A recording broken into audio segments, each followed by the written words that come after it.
Hello Aquarius, welcome to Higher Source Tarot for your March 2020 mid-month tarot check for all Aquarius Sun, Moon, Rising, and Venus. So if that's you, you are in the right spot. Thank you so much to all of you who have been subscribing, liking, commenting, and sharing my videos. I really appreciate you.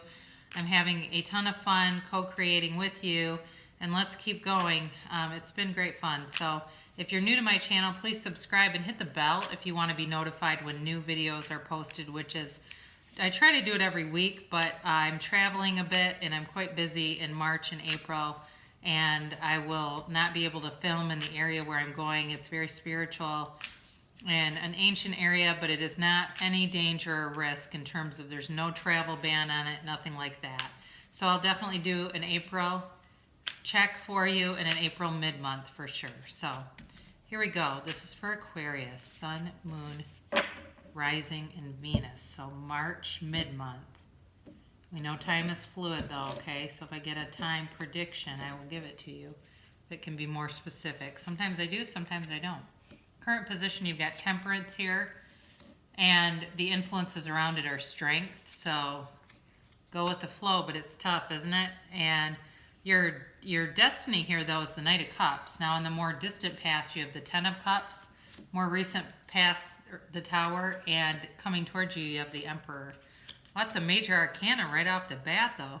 You're represented by the Ace of Pentacles, and the individual or person that you might be dealing with is represented by the Eight of Cups. These are also environmental factors, too, though. Your fears are the Nine of Swords. The outcome is the King of Swords, and the bottom of the deck is the Two of Wands. So very interesting reading for you guys, Aquarius.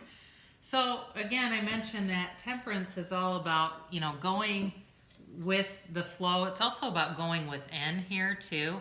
And it's telling you that while you might not be on the completely linear path you would pick for yourself, you are on the right path. You just need to relax and lean into the process, lean into life, go with the flow, and release the resistance. You are being taken down a very specific path. Now let's talk about energies here. This is Temperance is Sagittarius. You've got Leo here. You've got Aries. You have water, air, fire, and you have all elements. You got Earth here too.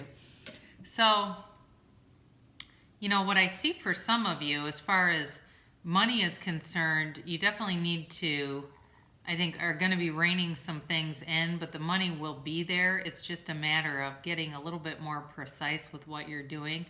And I do think you're going to have an offer, but it's going to be a little bit, it's going to be very like cut and dried. You know, it's going to be something that's clear, but it's kind of going to be not a lot of time to sit around and decide. But in terms of any kind of a relationship, you're definitely wanting to have a commitment here, and has not been moving forward in the way that you might have wanted it to. Like I said, with Temperance, that's that path that it's there, but it doesn't go quite how we want it to. And both of these together are about patience, okay? So the Strength card is an indicator that you have more than you might give yourself credit for in terms of this. It may be too in a relationship for some of you. I'm getting this person has not valued you in the way that they should have. Not really, they've taken you for granted. And I think at one point you were very happy in this situation, but it became very burdensome, very cumbersome. And it just was like your tank was empty. The tank was empty, and you know you're waiting for your love tank to be filled up, and this person is not doing it. So for whoever this is for, I do think you had a relationship that was satisfying at one point, and you came out of alignment with the person, fell out of alignment, and it's like the problem when we do that is we can start to blame the other person, and guess what we get when we do that? We get more of the side of the person we don't like. So when we start to take their inventory, that is a very good indicator that I need to start taking my own.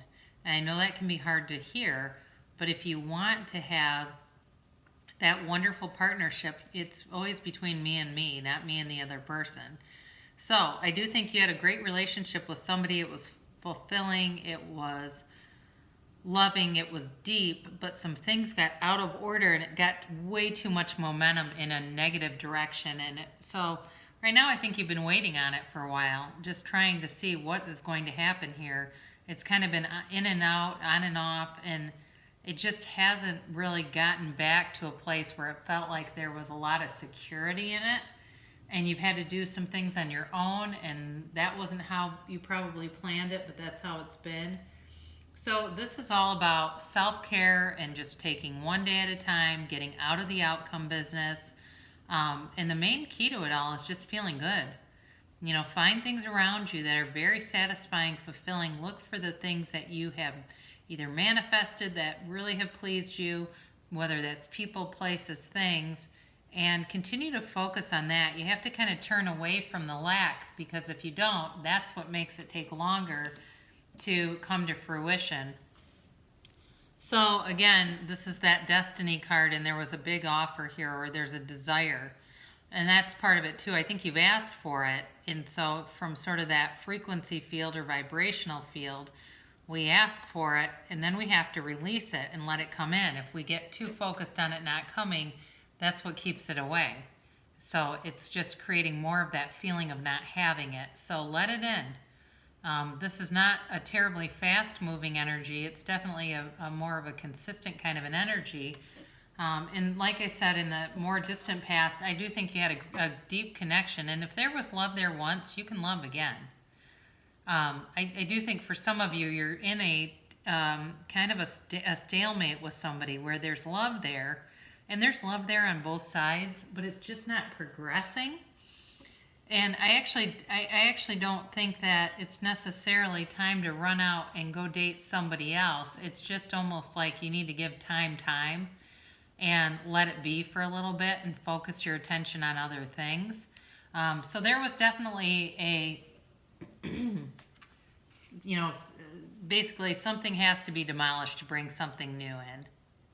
So what was there before had some flaws in it, or it would not have ended. There were some things about it that were not sustainable. For some of you, I think there was too much distance in the relationship. And it got to be a real source of frustration, where it was just not working because you just don't live close enough to each other. And so there's always sort of this feeling of, if this was different, this whole thing would be affected by it and this would work, or this just wasn't the right time for this relationship.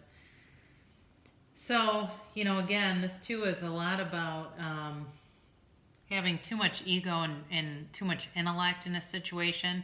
So it's like pulling it apart and analyzing, and instead of, like I said, with the Temperance card, your guidance is to go with the flow. So the reason for this, though, is always good. In the end, when you have a Tower moment, the universe brings something to you. Okay, so don't ever think like, I don't understand why this is happening to me. It's so painful. That's your ego. And your ego is hanging on to something that your soul is letting go of. And that's where the conflict and the pain arise. So know that when you see something and it brings you pain, know that your inner being or your higher self does not see it that way, and that's where the conflict arises.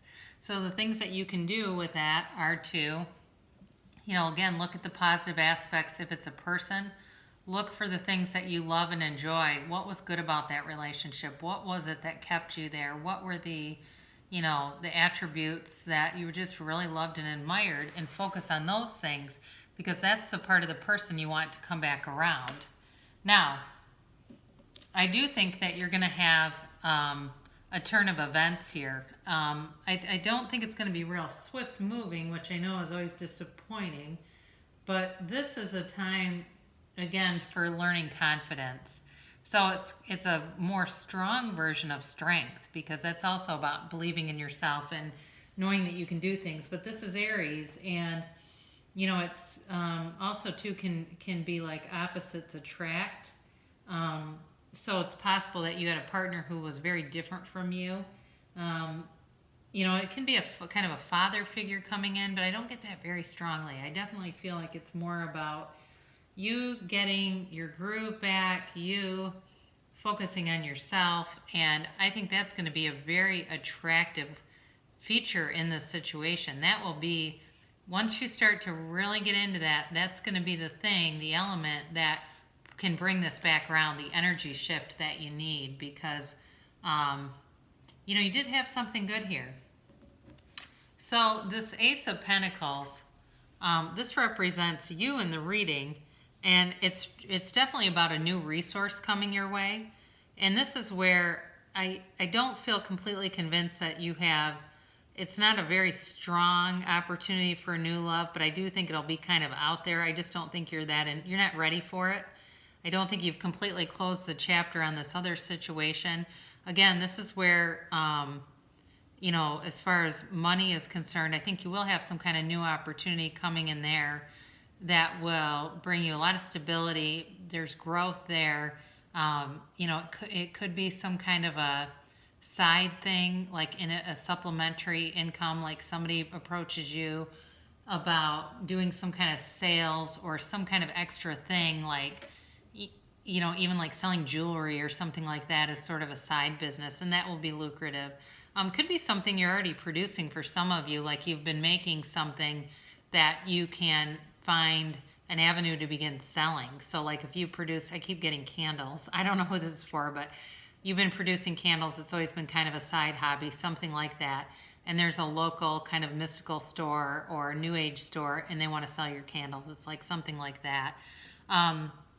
But anyway, so that's for money. But again, this always offers new luck, health, prosperity, and it is about a long-lasting change. So this is a big offer. This is not some puny little page of, pentacles. This is a big offer, and it's, again, there's growth here. And that's where I see with that relationship. I do think this person is very sad. I think they want to better themselves. I definitely think that, with the Eight of Cups here, they're trying to walk away from some things that they know were negative factors in this situation that actually created a lot of this. But it's been kind of slow going. I don't think that they're necessarily walking away from you. It can represent that, but I feel like it's some other thing, because this can be like walking away from addiction too. It may be something like that where there was this other element that was really creating a rift, whether it was emotional distance, physical distance, or possibly something like somebody was drinking too much and just doing crazy stuff. So they want to work on themselves. They know that they're not good for you right now, and that's part of the lack of communication. So that's causing some sleepless nights. And for you, though, this is a 9, so we're coming to the conclusion of the cycle with the 9 of Swords. It's the Nightmare card. So for those of you that have been struggling, it's a lot about overthinking and just thinking about so many things and not getting any answers or closure. It's just a lot of like self-criticism too. So again, I would tell you to turn off the ass-kicking machine, because you do things because that's what you're drawn to do, and we all make our best decisions, right? And sometimes those get clouded. I think I've mentioned this one before too. When we're angry, we actually get dumber. We use the lower part of our brain that doesn't have much capability for reason or planning or organization or, reasonable action. And so when you're angry and you start doing things, that is not the time to take action. And I think you're feeling some regret here. But clarity will be coming with this King of Swords. Again, it's like the Emperor. There's a little bit of a harshness to it. And I think that for some of you, you just need more time. It's just not really the right time at this point to try to completely reconnect in this relationship, because I think you'll get some of the old back. But this is all about being very strong too. It's a very, very rational type of energy. This is not somebody who's overly emotional. And I think for you right now, you may seem a little bit distant, but that will be better for you, because you'll be able to work on some other areas of your life and get those more organized, more stable, like I said, with the money, and not have some of the distracting elements if this person's not ready to be in your life. So, there's a part of you, again, with this Two of Wands and the King of Swords, there's still a part of you that's kind of overthinking it a bit. But with the King of Swords, he does not play that. So I think you'll be more inclined to, you know, again, focus on other things, focus on things that are working in your life. So this reading is not going to be for everybody. I would say it's definitely for somebody who's had some kind of a breakup. And so if this wasn't for you, it wasn't for you. I would check your moon or your rising sign if this is your sun sign. But let's hear something from Abraham Hicks, shall we? My financial success does not require hard work. If you believe that you must work hard in order to deserve the money that comes to you, then money cannot come to you unless you do work hard. Financial success or any other kind of success does not require hard work. It does require alignment of thought. You simply cannot offer negative thought about things that you desire and then make up for it with action or hard work. When you learn to direct your thoughts, you will discover true leverage of energy alignment. So even with reconnecting with a person, that's the thing. The more that you focus on the parts that you don't want, the longer it will take you to see that person. And it's not that we control people, but we do attract what we think about. And so there's, you know, the universe likes speed. So here's your Whisper of Love card. Be willing to express love. Express love to receive love. So again, we get what we think about, you know, and if your vibrational alignment is with the frequency of love, that's what you're going to bring in every single time. So I think for you guys, you keep busy, you stay focused on things that are fun, that are uplifting, that are pleasing, and you'll see things change. You'll see an energy shift. So I love you so very much, Aquarius, and I will be back again for an April reading.